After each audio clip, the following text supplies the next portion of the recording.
Hello everyone, good morning, सत श्री अकाल, आदाब। कैसे हैं आप लोग? आशा करते हैं कि आप लोग सब मस्त होंगे, व्यस्त होंगे और अपने परीक्षा में तैयारी में व्यस्त होंगे। ठीक है, तो जैसे कि मैं के सुदर्शन मीमांसा आईएएस के यूट्यूब चैनल पे आप सभी का स्वागत करते हैं। अगेन हमारा जो चैप्टर जो नेशनल इनकम का जो सेकेंड वीडियो मतलब कि लेक्चर है वो आज हम लोग स्टार्ट करने जा रहे हैं। और आज हम लोग देखेंगे कि concept related to national income. इसमें आप जानेंगे कि जीडीपी, जीएनपी, एनएनपी और एनडीपी क्या है। ठीक है, कहीं ना कहीं आपने ये नाम सुना होगा कि जीडीपी है ना, ग्रॉस डोमेस्टिक प्रोडक्ट है ना, नेट डोमेस्टिक प्रोडक्ट, ये क्या होता है? तो आपने कहीं ना कहीं ये नाम सुना होगा। ठीक है, लेकिन आपको आज थोड़ा सा इस पर मैं कॉन्सेप्ट भी समझाऊंगा कि कैसे ये कैलकुलेट किया जाता है या कैसे इसको निकाला जाता है और कैसे डिनोट होता है, इसकी डेफिनेशन क्या है। तो आप इस वीडियो में बने रहें, बहुत ही आसान भाषा में मैं समझाने वाला हूँ और बहुत ही अच्छे तरीके से। ठीक है, तो पहला क्या है हमारा जीडीपी। ठीक है, क्या है? जीडीपी। इसका होता है ग्रॉस डोमेस्टिक प्रोडक्ट। ठीक है, अब ग्रॉस डोमेस्टिक प्रोडक्ट होता क्या है? अब जरा देखिए कि ये प्रोडक्ट जो है वो क्या है? किसी भी उत्पादन का क्या है? किसी भी उत्पादन का आउटपुट ही तो है, यानी कि कितना इनपुट के द्वारा ये आउटपुट प्राप्त हुआ। ठीक है, और ये ग्रॉस का मतलब हो गया मौद्रिक। मौद्रिक यानी कि आप जब कहीं पर आप इस शब्द से परिचित हैं, मैं आपको याद करवा रहा हूँ, आप जरा ध्यान से सुनिए। कहीं पर आप जाते हो किसी भी रेस्टोरेंट में, तो वहाँ पे लिखा रहता है ग्रॉस बिल। क्या लिखा रहता है? Gross bill. और फिर लिखा रहता है डिस्काउंट, और फिर लिखा रहता है नेट बिल। तो आप किस पर अपना मतलब कि बिल को पे करते हैं? नेट बिल पर, राइट? उसी तरह हमारे इकोनॉमी में, इंडियन इकोनॉमी में ग्रॉस डोमेस्टिक प्रोडक्ट के अंतर्गत, ठीक है, जो ग्रॉस का मतलब होता है वो पूरे मौद्रिक मूल्य से जोड़कर देखा जाता है। ठीक है, तो डोमेस्टिक का मतलब क्या हो गया? घरेलू। घरेलू, और घरेलू का मतलब अगर घर की बात करें तो घर हमारा कौन सा है? भारत है, ऑब्वियस सी बात है। और भारत का जो बाउंड्री होगा है ना, वो हमारी क्या है? आर्थिक सीमा है। यानी कि उससे बाहर जो प्रोडक्शन होगा वो दूसरे देश का पार्ट होगा, और जो आर्थिक सीमा के अंदर होगा है ना, वो हमारे देश का होगा।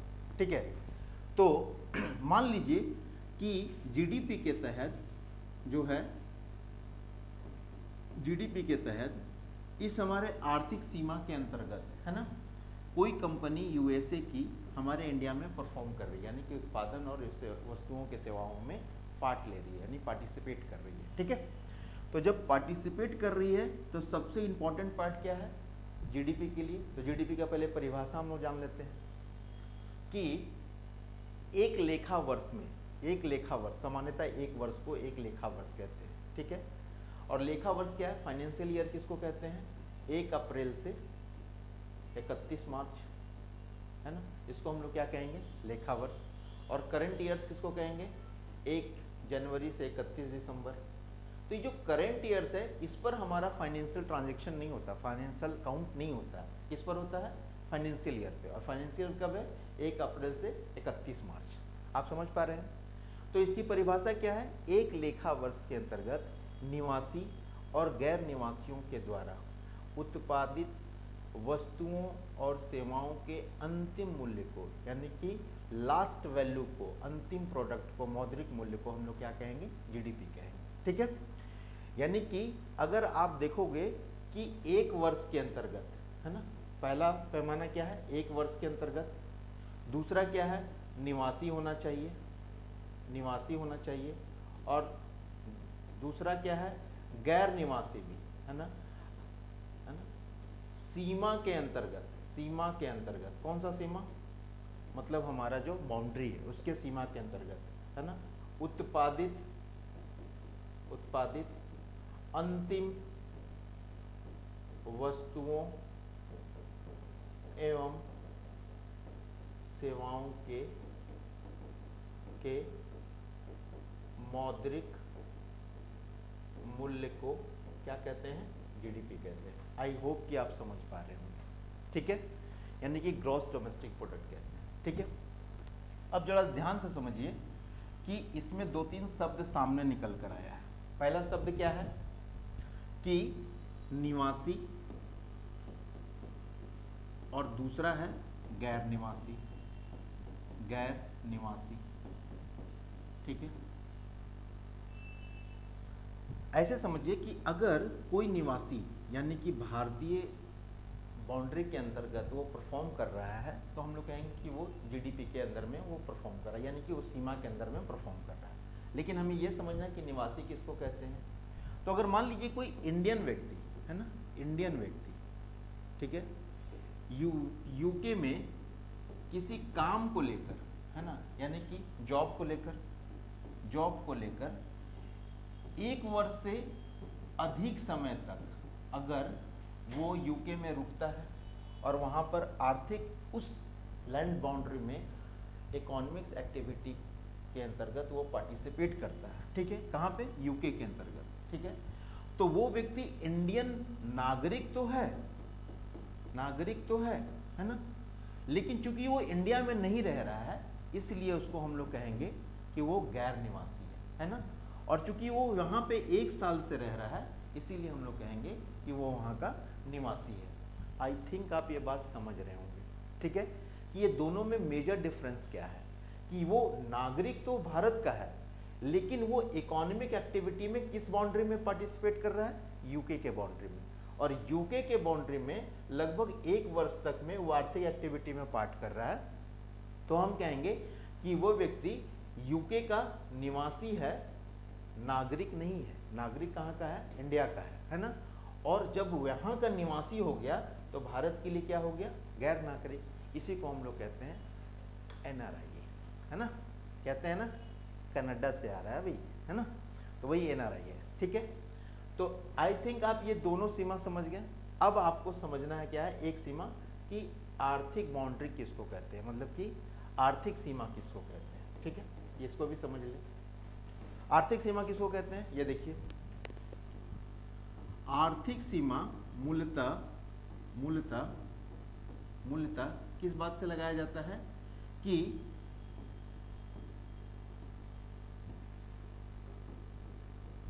किसी भी देश के उस राजनीतिक सीमा से लगाया जाता है कि उस देश का इस क्षेत्र पर अनन्य अधिकार हो, जैसे वो एक संप्रभु देश हो, इस पर डिसीजन मेकिंग कोई मतलब कि कोई दूसरा देश न ले, है ना। तो ऐसे आर्थिक सीमा जहाँ पर ये पूरी तरीके से प्रोडक्शन और उत्पादन करने के लिए वो सीमा का निर्धारण किया जाता है ना।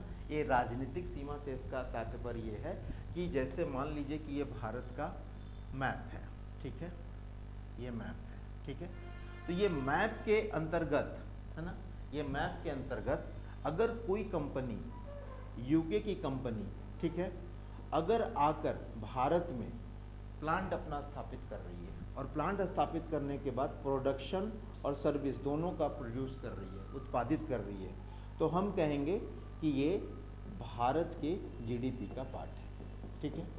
उसी तरह अगर कोई भारतीय कंपनी यूके में जाकर, है ना, वहाँ पे प्रोडक्शन और सर्विसेज का उत्पादन कर रही है तो हम लोग कहेंगे कि वहाँ पे यूके की धरती पर की जा रही है, तो वहाँ के यूके का जीडीपी का पार्ट है।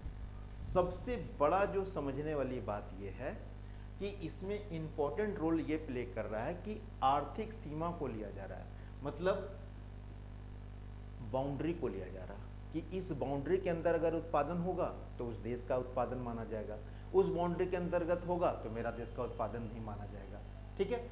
जैसे ऐसे सोचते हैं, एक एग्जांपल और ले लेते हैं, आपको समझ में आएगा, ठीक है। एक एग्जांपल और लेते हैं, ठीक है। जैसे भारत सरकार ने एक स्कीम चालू की है, मेक इन इंडिया, है ना, इंडिया। अब इसको मैं आराम से पढ़ रहा हूं, भारत में मेक करो, है ना, यानी कि मेक इन इंडिया, मेक करो भारत में। तो अगर मान लीजिए कोई यूएसए की कंपनी है और भारत में इस मेक इन इंडिया को देखकर, है ना, वो भारत में कुछ विनिर्माण करना चाह रही है, तो वो अपने साथ क्या लेकर आएगी? कैपिटल, है ना, और टेक्नोलॉजी। तो जब टेक्नोलॉजी और कैपिटल लेकर आएगी तो किसके बाउंड्री के अंतर्गत आ रही है ना?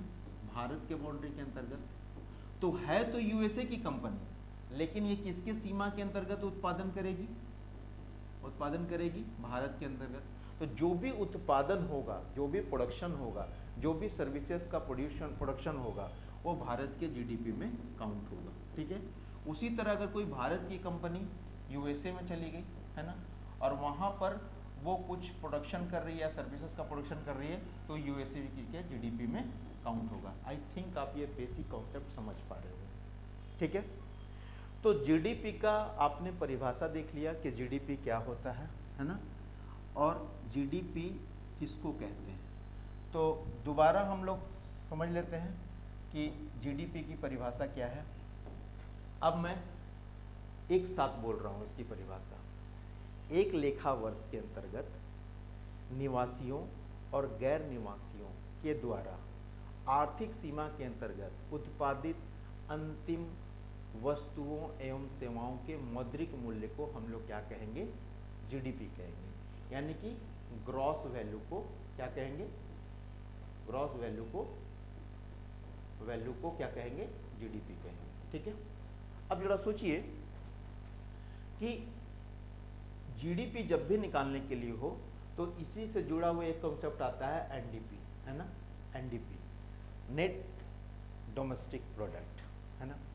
अब जरा सोचिए कि अगर आपके ग्रॉस में से, यानी कि आपके ग्रॉस यानी मौद्रिक में से कुछ मुझे ये पता करना है कि मेरा शुद्ध रूप से कितना हुआ प्रोडक्शन, तो हम कैसे पता करेंगे? तो एक कॉन्सेप्ट ये है कि कभी भी अगर आपको लगता है कि जीडीपी में से, ठीक है, जीडीपी में से एनडीपी आपको निकालना है ना। एनडीपी यानी कि ये तो ग्रॉस हो गया और ये क्या हो गया? नेट, ठीक है। तो अगर ये दोनों के बीच का, अगर आपको ग्रॉस से नेट की ओर जाना है तो आप क्या करेंगे? मूल्यह्रास यानी कि मूल्यह्रास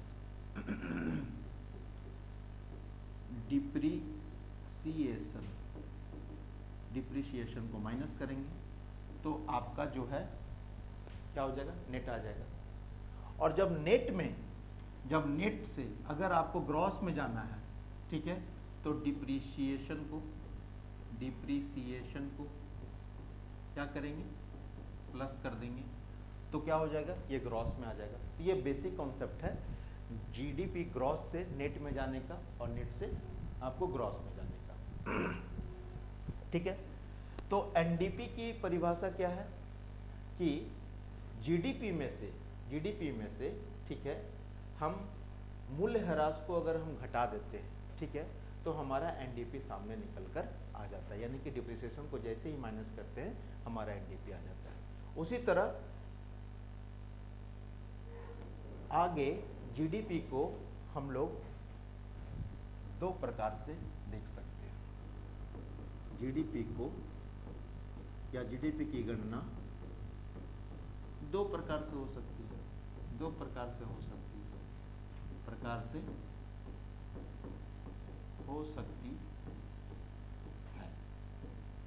पहला क्या है? जीडीपी मार्केट प्राइस, और दूसरा क्या है? जीडीपी फैक्टर कॉस्ट, ठीक है। अब ध्यान से देखिए, आप अगर जीडीपी अगर आपको मार्केट प्राइस निकालना है तो आप क्या करेंगे? मार्केट प्राइस निकालना है तो क्या करेंगे? याद रखिए कि जब भी मार्केट प्राइस हो, है ना, तो उसमें जीडीपी, ठीक है, फैक्टर कॉस्ट, ठीक है, GDP factor cost minus net indirect tax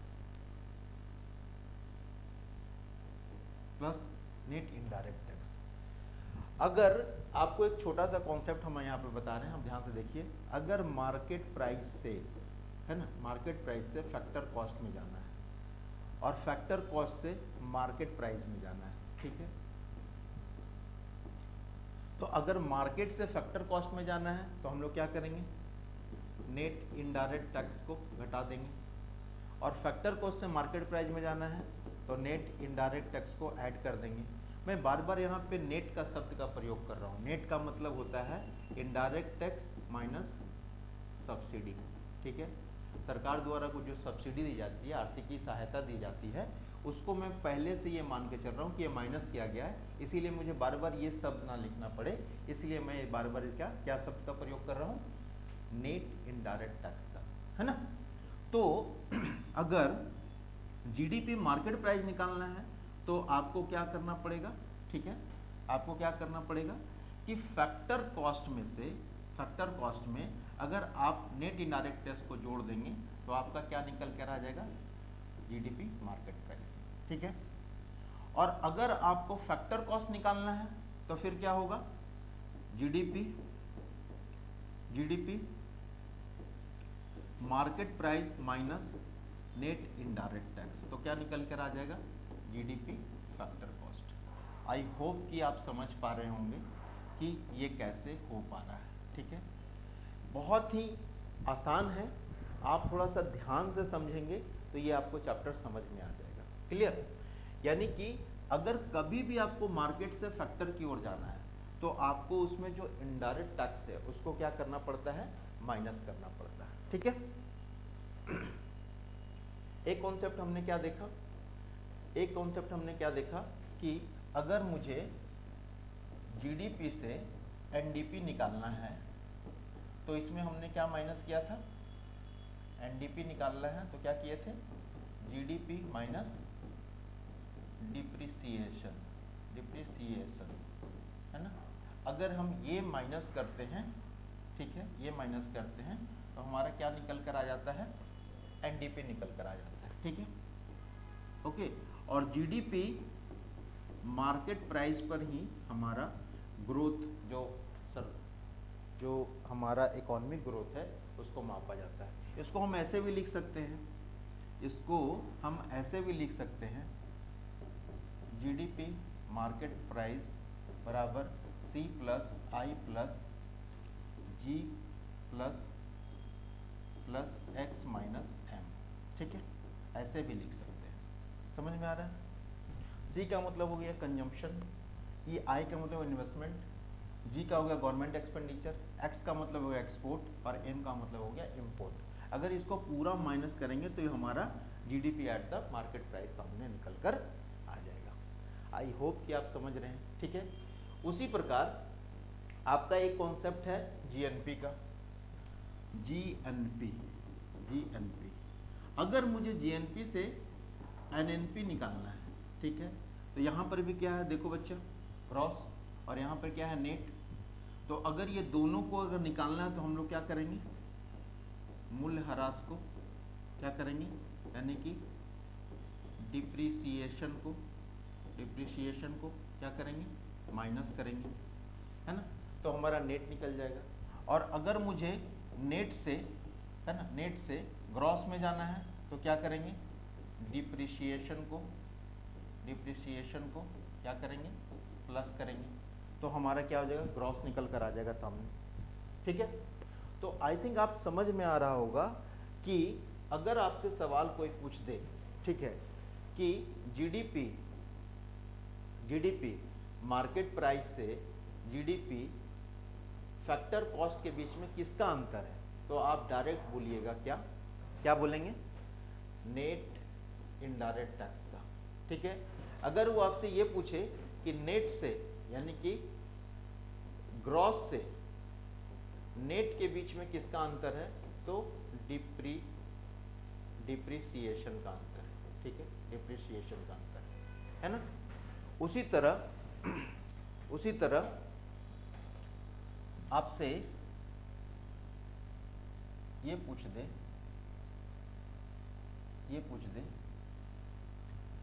कि घरेलू उत्पाद और राष्ट्रीय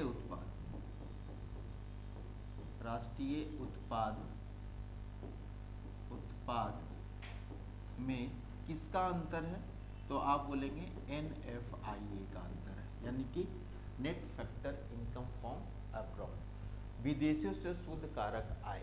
अब इसको समझते हैं, क्योंकि हम लोग अब GNP समझने जा रहे हैं, ठीक है। और GNP को समझने के लिए आपको जो है उसी तरह जो है आपको समझना पड़ेगा, ठीक है ना। लेकिन उससे पहले आपने NDP को देख लीजिए। NDP भी दो तरीके से निकाला जाता है, ठीक है।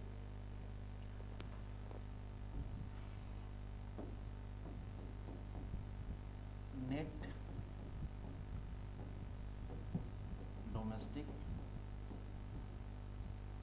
प्रोडक्ट, है ना, इसी को हम लोग क्या कहेंगे, NDP। ये भी दो तरीके से निकाला जाता है, ठीक है।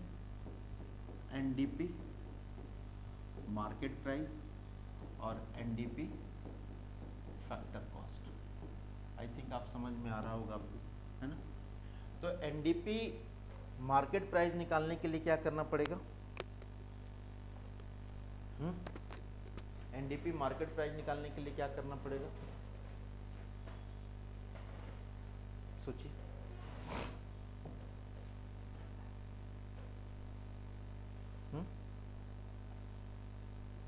NDP मार्केट प्राइस निकालने के लिए NDP market price plus net indirect tax अगर हम ऐड कर दें तो हमारा ये निकल कर सामने आ जाएगा। और अगर मुझे फैक्टर कॉस्ट निकालना है तो NDP factor cost minus net indirect tax, तो हमारा ये सामने निकल कर आ जाएगा।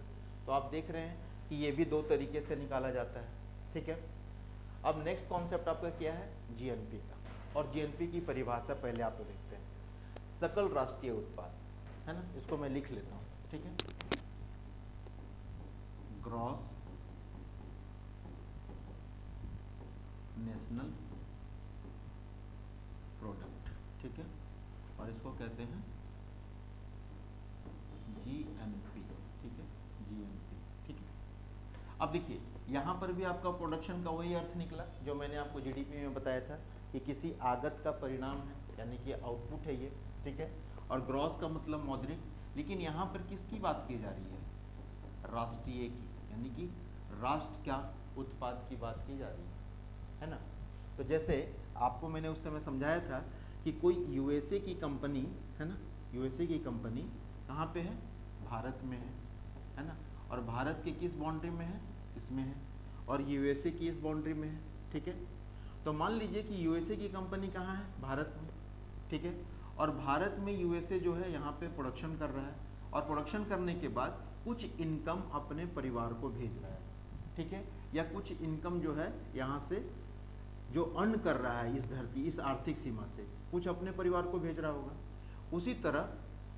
उसी तरह यहाँ पे इंडियन भी होंगे जो यहाँ पर रह रहे होंगे या जॉब कर रहे होंगे, वो कुछ पैसा तो USA के आर्थिक सीमा में खर्चा कर रहे होंगे। और खर्चा करने के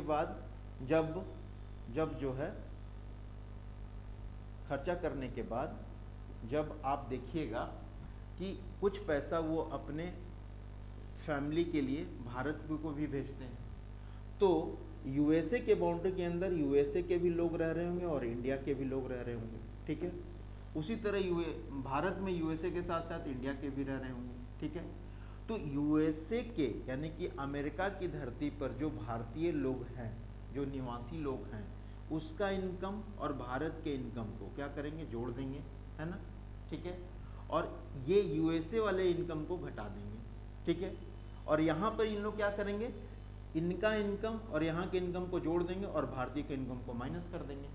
तो दोनों के देश का राष्ट्रीय उत्पाद या राष्ट्रीय इनकम पता चल जाता है, ठीक है। अब जरा सोचिए इस पर, और एक चीज बड़ा इंटरेस्टिंग चीज है कि इसी को राष्ट्रीय उत्पाद को ही हम लोग कह देते हैं कि ये भारत का राष्ट्रीय उत्पाद है, तो भारत का GNP, ठीक है। तो GNP में ऐसा क्या घटाएं कि ये मूल्य ह्रास को जैसे ही माइनस करते हैं हमारा क्या निकल के आ जाता है, NNP, है ना।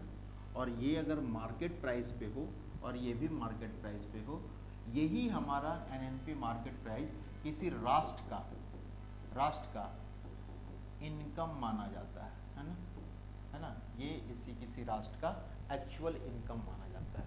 अब मूल्यह्रास क्या है, डिप्रिसिएशन क्या है? मान लीजिए कि कोई कंपनी मशीन के द्वारा, है ना, मशीन के द्वारा इसी मार्कर का प्रोडक्शन कर रही है। किसका कर रही है? मार्कर का प्रोडक्शन कर रही है।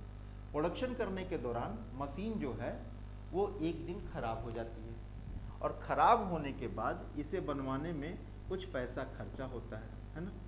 तो पैसा जो खर्चा हुआ वो तो लागत में ही तो काउंट होगा ना। तो अगर मुझे ग्रॉस देखा जाए कि मुझे ये पूरा का पूरा ये प्रोडक्ट बनाने में, मार्कर बनाने में कितना पैसा खर्चा हुआ, तो जो मैं मशीन बनवाया उसको भी मैं ऐड करूंगा इस लागत में, और लागत में ऐड करने के बाद मुझे लगेगा कि ये टोटल जो खर्च हुआ वो 500 रुपया हुआ, ठीक है। और 500 में मैंने इंजीनियर्स को या पार्ट्स पुर्जा लगवाने में, है ना, वो 150 रुपया या 200 रुपया मैंने खर्चा कर दिया। तो 200 रुपये जब मैंने देखा कि मेरा तो प्रोडक्शन भी नहीं हुआ है लेकिन खर्चा तो मेरा हुआ है, तो इसको जैसे ही मूल्यह्रास को माइनस करेंगे तो हमारा नेट जो आएगा वो 300 रुपया सामने आ जाएगा। तो मुझे पता चल जाएगा कि मेरा जो नेट है वो क्या है, इतना है, और वही वो हमारा राष्ट्र का इनकम होता है, ठीक है। आई थिंक आप समझ पा रहे होंगे, ठीक है। तो सकल राष्ट्रीय उत्पाद का परिभाषा आप समझते हैं, ठीक है। सामान्यतः एक लेखा वर्ष के अंतर्गत निवासियों के द्वारा, आई रिपीट एम्फेसाइज, निवासियों के द्वारा, है ना, उत्पादित अंतिम वस्तुओं सेवाओं के मौद्रिक मूल्य को हम लोग क्या कहते हैं? जीएनपी कहते हैं। इसमें आर्थिक सीमा यानी कि बाउंड्री का कोई भी संबंध नहीं। ये प्रोडक्शन किसी भी विदेशी सीमा के अंतर्गत क्यों ना हुआ हो, ठीक है। आप ऐसे समझिए, ऐसे समझिए, ऐसे समझिए कि आप एक एक्टर को पकड़ लीजिए, जैसे आपको बहुत जल्दी समझ में आए, है ना, SRK, है ना। SRK क्या है? शाहरुख खान। ये क्या है? इंडियन है, हाँ जी, इंडियन है ना। इनको एक डांस का कॉन्सेप्ट यूके से आया, ठीक है। यूके ने इनको यूएसए भेजा, यूएसए से आया, ठीक है। यूएसए में ये जैसे SRK गए, है ना, SRK गए तो यहाँ से सारा टिकट वगैरह सब कुछ लेकर गए, ठीक है। वहाँ पर उनको $10,000 प्राप्त हुआ, है ना, इस परफॉर्मेंस को करने के लिए, ठीक है। उन्होंने क्या किया कि इस सीमा के अंतर्गत उन्होंने $3,000 का शॉपिंग कर लिया, है ना। और शॉपिंग करने के बाद जो है, शॉपिंग करने के बाद वो 7,000, है ना, डॉलर जो है वो लेकर कहाँ आ गए? भारत, है ना। तो जो भारत जो पैसा लेकर आए वो हमारा जीएनपी का पार्ट है, ठीक है। और जो उन्होंने 3,000 रुपया जो एक्सपेंड किया कहाँ? यूएसए की, वो यूएसए के जीडीपी का पार्ट है। ये जीडीपी का हमारा पार्ट नहीं हुआ। क्यों? क्योंकि जीडीपी में लैंड बाउंड्री यानी आर्थिक सीमा सबसे इंपॉर्टेंट है कि कहाँ पर वो प्रोडक्शन हो रहा है या कहाँ पे वो खर्च कर रहा है। अगर वहाँ पे उत्पादन कर रहा है तो खर्च भी तो उसी देश में करेगा, ठीक है। तो कहीं ना कहीं आप इस मतलब की परिभाषा से सीख पा रहे होंगे कि कैसे है। अब एक जरा सोचिए कि हमारे देश का है ना क्या होता है? दूतावास होता है। दूतावास का मतलब एम्बेसी, है ना। तो जो एम्बेसी होता है उस तरह यूएसए में भारत का एम्बेसी है। क्या है? भारत का एम्बेसी है।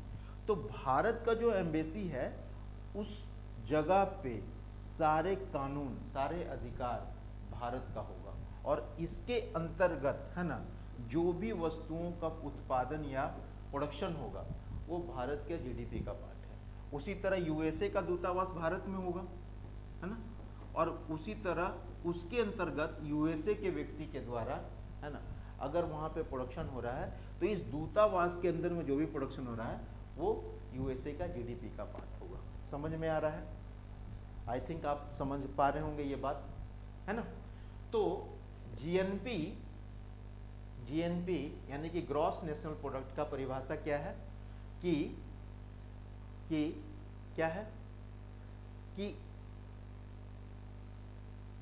हाँ जी बताइए। बिल्कुल बिल्कुल,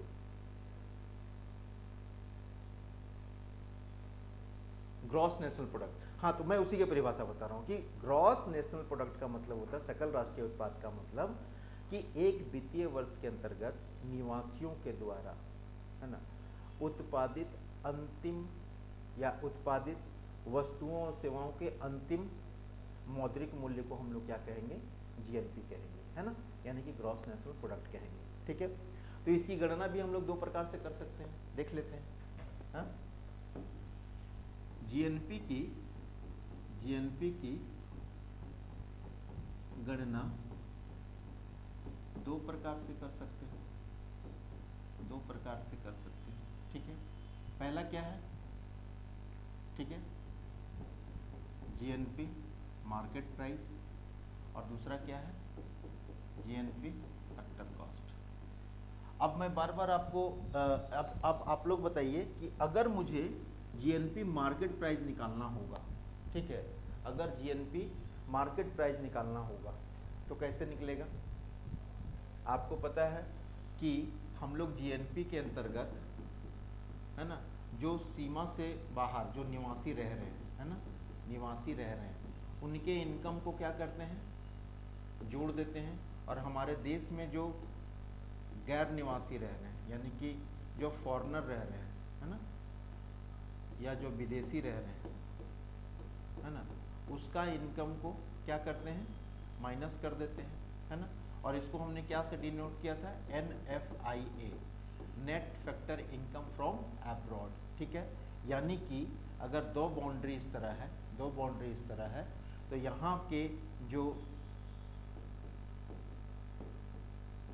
विदेशी हैं और एक इंडिया है ना, और यहाँ पे USA के लोग हैं और यहाँ पे भी इंडिया के लोग हैं। ठीक है, तो यहाँ के जो मतलब कि इंडिया के लोग हैं, यहाँ का इनकम क्योंकि रह रहे हैं USA में और ये रह रहा है इंडिया में, ठीक है, तो यहाँ के जो इंडियन का इनकम है, हमारे देश के निवासियों के इनकम, ये निवासी कहीं पर भी हो सकता है, ठीक है, ये भारत का नागरिक तो है ही, लेकिन हमारे लिए गैर निवासी है, ठीक है, लेकिन वहाँ का तो निवासी है, तो निवासी में हम एक ही शब्द का प्रयोग किया है कि निवासियों के द्वारा, तो ये वहाँ का निवासी है लेकिन है तो भारत का नागरिक, तो यहाँ का इनकम और वहाँ का इनकम दोनों ऐड होगा, ठीक है, और यहाँ का इनकम माइनस हो जाएगा USA वाले का, ठीक है, और ये अपने GDP में क्या करेंगे, ये दोनों इनकम को तो ऐड करेंगे लेकिन भारतीय का इनकम को माइनस कर देंगे, तो उनका यहाँ पे GNP निकल कर आ जाएगा और मेरा यहाँ पे GNP निकल कर आ जाएगा।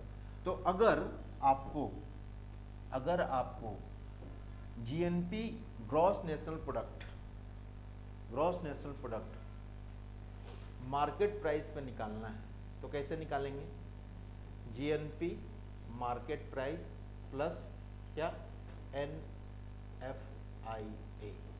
समझ में आ रहा है आपको, NFIA का मतलब gross national product at the market price plus में net factor income from abroad को हम लोग शामिल करेंगे तो हो जाएगा। इसकी परिभाषा क्या है, बाजार मूल्य पर सकल घरेलू उत्पाद तथा विदेशों से प्राप्त शुद्ध कारक आय का योग है ना, NFIA को यही कहते हैं, ठीक है। तो इसका क्या है, दूसरा क्या है हमारा GNP एट द GNP यानी कि gross national product the factor cost, इसको कैसे निकालेंगे, आपको मैं पहले भी कहा हूं, जब भी फैक्टर आएगा, है ना, फैक्टर आएगा तो उसमें क्या होगा, GNP market price minus net indirect tax. जैसे ही मार्केट प्राइस में से हम टैक्स को बाहर निकाल देते हैं तो क्या निकल कर आ जाता है आपका, gross national product at the factor cost, ठीक है, समझ में आ रहा है। दूसरा कॉन्सेप्ट क्या है कि GNP से आप NNP की ओर कैसे जाएंगे, यानी हमने आपको बताया था कि जब भी ग्रॉस से नेट की ओर जाते हैं माइनस करते हैं और नेट से कभी भी ग्रॉस की ओर जाते हैं प्लस करते हैं डिप्रिसिएशन को, ठीक है। तो NNP को भी हम दो प्रकार से गणना कर सकते हैं, है ना, NNP की गणना कितने प्रकार से हो सकता है, दो प्रकार से, ठीक है। पहला क्या है NNP मार्केट प्राइस और NNP क्या है, फैक्टर कॉस्ट। अब फिर बताइए, यहाँ पे मार्केट प्राइस है तो क्या होगा, मार्केट प्राइस है तो क्या होगा बताइए। अगर मुझे फैक्टर कॉस्ट निकालना है तो मैंने आपको बार बार समझाया है कि जब भी मुझे फैक्टर में आना होगा, हम जो सरकार के द्वारा जो कर लगाया गया उसको माइनस करते हैं, अप्रत्यक्ष कर को माइनस करते हैं। और बार बार मैं नेट लिख रहा हूँ, इसका मतलब ये इनडायरेक्ट टैक्स माइनस सब्सिडी है, सब्सिडी है। अगर सरकार कोई सब्सिडी दे रही होगी लागत मूल्य पे, तो उसको भी माइनस करने के बाद जो भी आएगा पैसा वो शुद्ध अप्रत्यक्ष कर आता है, ठीक है। तो अगर मुझे NNP eight the market price निकालना है तो कैसे निकालेंगे, कैसे निकालेंगे? जीएनपी मार्केट प्राइस में से क्या माइनस करेंगे? Depreciation, depreciation. अगर हम माइनस करेंगे तो हमारा क्या निकल कर आ जाएगा, क्या निकल कर आ जाएगा? NNP eight the market price. और यही एनएनपी मार्केट प्राइस किसी देश का क्या होता है? राष्ट्रीय आय कहलाता है, आय कहलाता है ना, ठीक है। आई थिंक आप समझ पा रहे होंगे, ठीक है। और एनएनपी फैक्टर कॉस्ट क्या है, बताइए भाई, एनएनपी फैक्टर कॉस्ट क्या है? तो NNP market price minus net indirect tax. अगर आप ये निकालते हैं तो आपका क्या निकल कर आ जाएगा? NNP factor cost. यहां तक आपको समझ में आया कॉन्सेप्ट? बिल्कुल सही। तो इससे आगे बढ़े, है ना, इससे हम लोग आगे बढ़ते हैं कि कैसे है। तो आज एक बार क्लास को हम लोग देख लेते हैं कि हम लोग कॉन्सेप्ट के रूप में क्या क्या सीखे, है ना। पहला तो जीडीपी क्या है, क्या है, फिर एनडीपी क्या है, एनडीपी क्या है, फिर जीएनपी क्या है, फिर एनएनपी क्या है, ठीक है। इसी के अंतर्गत हमने देखा GNP market price, GNP factor cost, NNP, NNP market price और एनएनपी फैक्टर कॉस्ट क्या है, ठीक है। उसी तरह एनडीपी में भी हम लोग दो पार्ट में देखे थे, मार्केट प्राइस और फैक्टर कॉस्ट। उसी तरह जीडीपी में भी देखे थे। दूसरा कॉन्सेप्ट हमने क्या देखा, जीडीपी से कैसे हम लोग एनडीपी निकालते हैं, ठीक है। दूसरा फैक्टर क्या देखा हमने, जीएनपी से कैसे एनएनपी निकलता है, ठीक है, ठीक है। ये सारा कॉन्सेप्ट यहाँ पे क्लियर हो गया, है ना। तो आप देख सकते हैं कि जहाँ पर आपसे एक आर्थिक सीमा की बात करें, ठीक है ना, तो हमारा वो क्या हो जाता है, जीडीपी हो जाता है। और अगर निवासियों के मूल्य को जोड़ने की बात करें, वहाँ पे राष्ट्रीय आय हो जाता है, यानी राष्ट्रीय उत्पाद हो जाता है, ठीक है। तो क्लास को आगे बढ़ाते हैं, ठीक है। और क्लास को आगे बढ़ाने के बाद जो है एक कॉन्सेप्ट और रह गया है, जिसका नाम है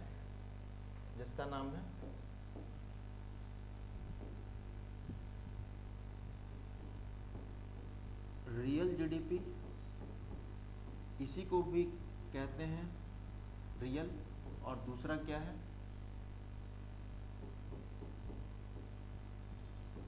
नॉमिनल जीडीपी। इसको हिंदी में कहते हैं सांकेतिक या फिर मौद्रिक जीडीपी, ठीक है, जीडीपी, ठीक है। और रियल जीडीपी को क्या कहते हैं, रियल जीडीपी को क्या कहते हैं, वास्तविक जीडीपी, ठीक है। अब ये दोनों होता क्या है, अब जरा सोचिए, अब होता क्या है। देखिए, एक्चुअल में जो रियल जीडीपी है ना, उसकी गणना जो होती है, वो जो होती है बेस ईयर पे होती है, यानी कि स्थिर मूल्य पर होता है, स्थिर मूल्य, ठीक है। और ये जब कांस्टेंट प्राइस पर होता है तो प्राइस तो कांस्टेंट रहता है, लेकिन प्रोडक्शन तो इसमें होते रहता है ना, प्रोडक्शन तो हो रहा है ना। यानी कि जब स्थिर मूल्य पे होगा तो इसमें इन्फ्लेशन जो होगा, इन्फ्लेशन है ना, इन्फ्लेशन यानी महंगाई दर जो होगा उसको नहीं जोड़ा जाएगा, उसको क्या नहीं करा जाएगा, नहीं जोड़ा जाएगा, नहीं जोड़ा जाएगा, ठीक है। और इसका आधार वर्ष क्या है हमारा, है ना, 2011-12, ठीक है। तो ये क्या रही है ना, बेस ईयर पे स्थिर मूल्य पे कर रही है।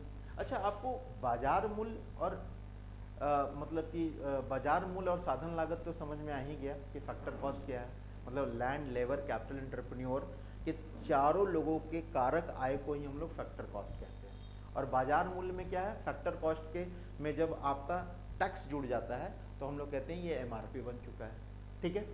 उसी तरह ये जो रियल जीडीपी है ये दिखाता है कि बाजार में जब महंगाई दर नहीं है तब कितना, मतलब कि वस्तुओं का ग्रोथ रेट है, कितना इकोनॉमिक ग्रोथ है।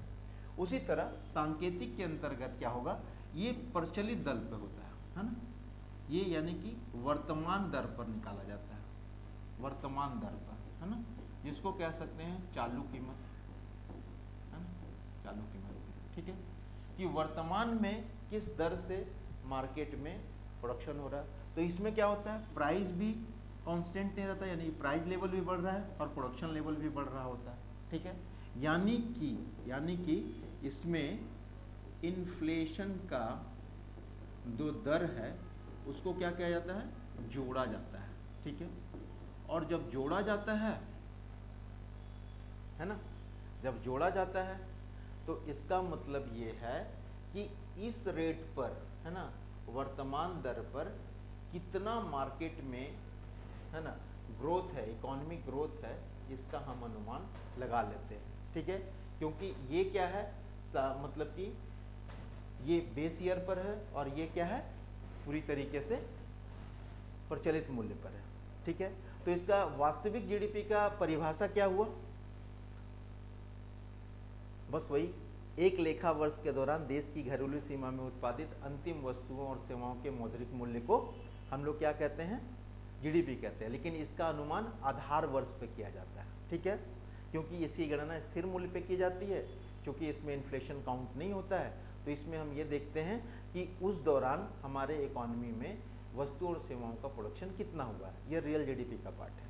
नॉमिनल में क्या करते हैं, एक लेखा वर्ष में सामान्यता, है ना, सामान्यता वस्तुओं और सेवाओं के अंतिम मूल्य को, यानी मौद्रिक मूल्य को हम लोग क्या कहेंगे, जीडीपी। ये मूल्यता क्या है, वर्तमान मूल्य पर या प्रचलित मूल्य पे काउंट किया जाता है और इसमें इन्फ्लेशन को काउंट किया जाता है। इसका आधार वर्ष क्या है, आधार वर्ष तो है ही नहीं, है ना, यानी कि वर्तमान मूल्य पे है, तो वर्तमान मूल्य पे इसको काउंट करते हैं। दोनों को काउंट करने का मतलब ये है कि इससे ये पता चलता है कि स्थिर मूल्य पे, कांस्टेंट प्राइस पे, यानी कि बेस ईयर पे कितना हमारी इकोनॉमी ग्रोथ कर रही है और ये प्रचलित यानी कि वर्तमान दर पर कितना इकोनॉमी जो है परफॉर्म कर रही है, ठीक है। इसके आगे एक आपका एक कॉन्सेप्ट आ जाता है जीडीपी डिफ्लेटर, ठीक है, जीडीपी डिफ्लेटर, ठीक है। ये क्या है, ये है जीडीपी डिफ्लेटर बराबर होता है, डिफ्लेटर बराबर होता है, जीडीपी डिफ्लेटर बराबर होता है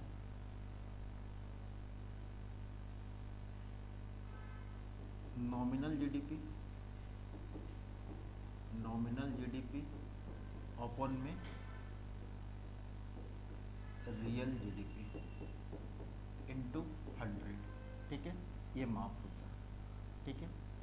अब ये किस लिए ये प्रयोग किया जाता है, ये अर्थव्यवस्था का सही माप को दर्शाता है।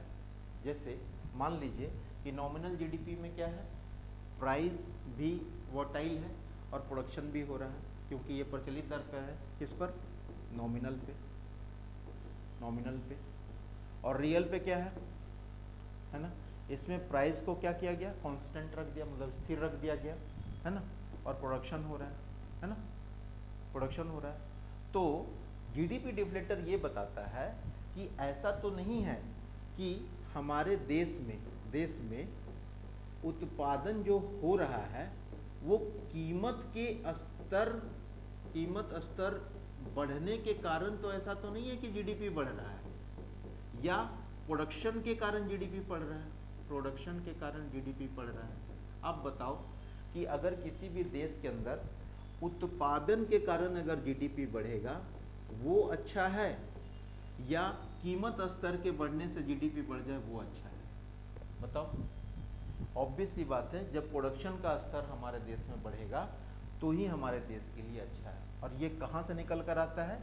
रियल जीडीपी से। ठीक है, तब यहाँ पर पता चलता है कि अच्छा नॉमिनल जीडीपी जो है ना, और रियल जीडीपी जो है, ये दोनों जो है एक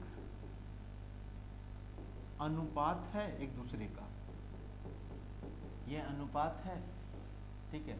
ये अनुपात यही बताता है कि कीमत स्तर बढ़ने के कारण जीडीपी में वृद्धि हुई है या फिर प्रोडक्शन के बढ़ने के कारण जीडीपी में वृद्धि हुई है। अगर प्रोडक्शन के बढ़ने के कारण, है ना, आप जरा सोचिए कि प्रोडक्शन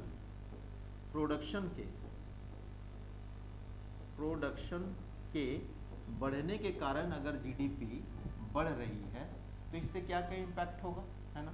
अब जरा सोचो कि प्रोडक्शन अगर बढ़ रहा है और जीडीपी भी बढ़ रहा है, तो अगर उत्पादन अगर बढ़ेगा तो ऑब्वियस सी बात है बेरोजगारी की समस्या कम होगी, हाँ, गरीबी कम होगी, भुखमरी कम होगी, जीवन स्तर में सुधार होगा, परचेजिंग पर कैपिटा इनकम बढ़ेगा, जिससे इकोनॉमी ग्रोथ करेगी। आप समझ पा रहे हैं कि अगर प्रोडक्शन बेस से अगर हमारा जीडीपी बढ़ रहा है तो ये हमारा इम्पैक्ट होगा। लेकिन अगर कीमत स्तर के बढ़ने के कारण, है ना, बढ़ने के कारण अगर हमारा जीडीपी बढ़ रहा है तो हम कहेंगे कि मार्केट में प्रोडक्शन हो ही नहीं रहा है, तो किस हिसाब से ये सारे फैक्टर काम करेंगे। जो प्रोडक्शन होगा, उत्पादन होगा, तभी तो मेरा रोजगार क्रिएट होगा, बेरोजगारी की समस्या खत्म होगी, है ना, गरीबी की खत्म होगी। तो यहाँ पे कीमत बढ़ने से अगर हमारा डेटा चेंज हो जा रहा है कि आज जीडीपी 8% है और 2 साल के बाद 12% हो गया, तो ये हमारे अर्थव्यवस्था के लिए सही नहीं है। समझ पा रहे हैं आप मेरी बात? बिल्कुल। तो आई थिंक आप समझ पा रहे होंगे कि आज का जो क्लास था बहुत ही इंफॉर्मेटिव था।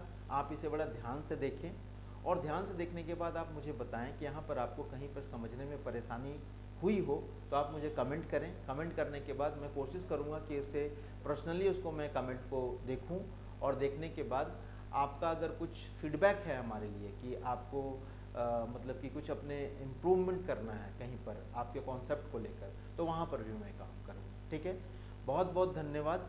ठीक है, मीमांसा IAS से जुड़े रहने के लिए, और इसी तरह जुड़े रहें, इसी तरह प्यार देते रहें। आगे भी आपके सामने वीडियोज़ आएंगे। इसके बाद हम लोग करेंगे नेशनल इनकम की गणना पे बात, और गणना हम लोग 3 विधि से करते हैं, आय विधि, व्यय विधि और उपभोग विधि। ठीक है, तो मतलब कि इनकम मेथड, एक्सपेंडिचर मेथड, है, और प्रोडक्शन मेथड, उत्पादन विधि। ठीक है, ये 3 विधि से हम लोग गणना करेंगे राष्ट्रीय आय की, कि कैसे इसका गणना करते हैं। तो कल की क्लास हमारा इस पर होगा, राष्ट्रीय आय का। ठीक है, थैंक यू सो मच।